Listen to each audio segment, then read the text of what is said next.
Halo teman-teman semuanya, perkenalkan nama saya Patricia Roselyn Moga, NIM 181011050061 dari jurusan Farmasi, Fakultas Matematika dan Ilmu Pengetahuan Alam, Universitas Samratulangi Manado. Saat ini saya akan menjelaskan tentang efek samping obat dari obat warfarin. Kalau teman-teman penasaran tentang efek samping obat dari obat warfarin, keep on watching! Obat warfarin ini adalah obat yang sering digunakan untuk mencegah dan juga mengobati beberapa penyakit yang diakibatkan oleh penyumbatan pembuluh darah seperti penyakit jantung bawaan, serangan jantung, dan juga stroke.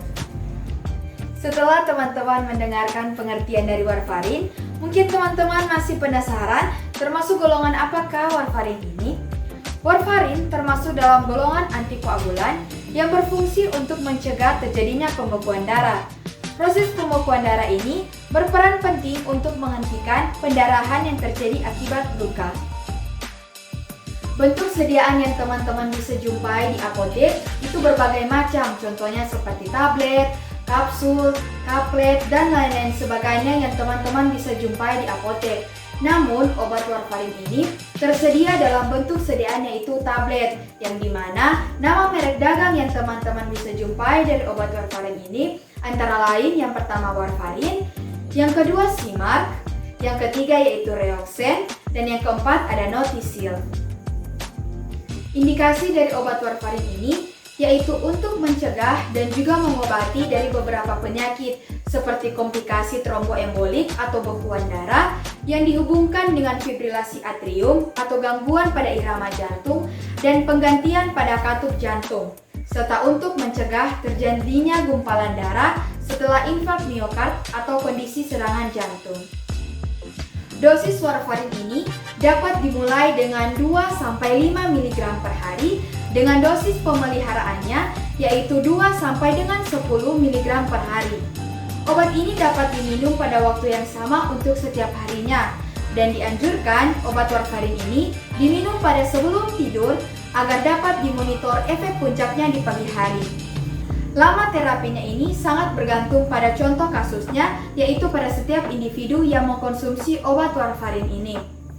Setelah tercapai protombin yang stabil di atas terapeutik, maka interval pemeriksaan protombin ini tergantung pada penilaian dari dokter dan juga respon dari setiap individu yang mengkonsumsi obat warfarin ini, dengan interval yang dianjurkan yaitu 1-4 minggu. Setelah teman-teman mendengarkan fungsi dari obat warfarin ini, mungkin teman-teman masih penasaran dan juga bertanya-tanya bagaimana sih mekanisme kerja dari obat warfarin ini sehingga obat warfarin ini dapat memberikan efek pada tubuh kita. Nah, obat warfarin ini merupakan antikoagulan oral yang mempengaruhi sintesa vitamin K yang berperan dalam proses pembekuan darah sehingga terjadi depresi pada faktor kedua, ketujuh, ke-9, dan juga ke-10, di mana warfarin ini bekerja di hati kita dengan cara menghambat karboksilasi vitamin K dari protein prekursornya. Dikarenakan waktu paruh dari masing-masing faktor pembekuan darah itu berbeda-beda, maka bila terjadi depresi pada faktor yang ke-7, waktu protombinnya itu sudah memanjang.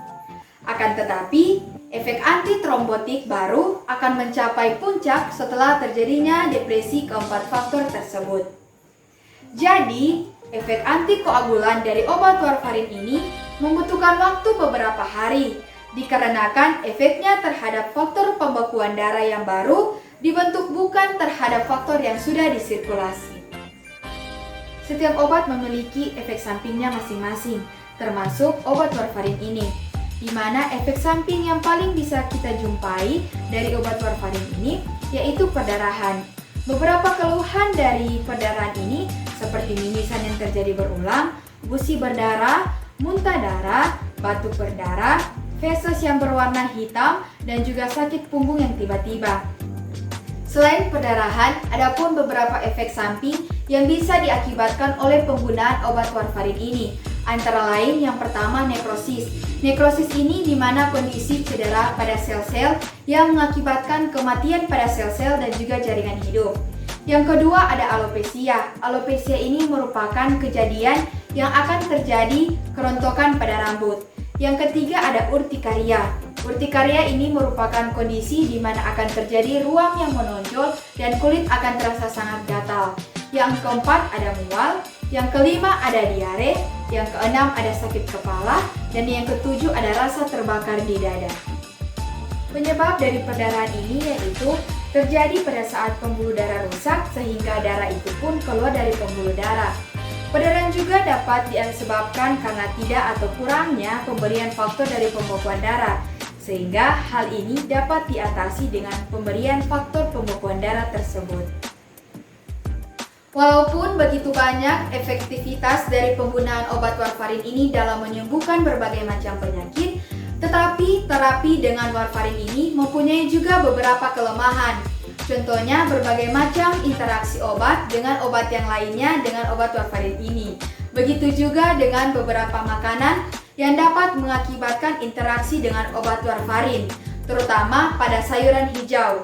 Dikarenakan sayuran hijau ini mengandung banyak sekali vitamin K, sehingga juga aktivitasnya harus dimonitor dengan tes darah untuk memastikan dosis ini aman.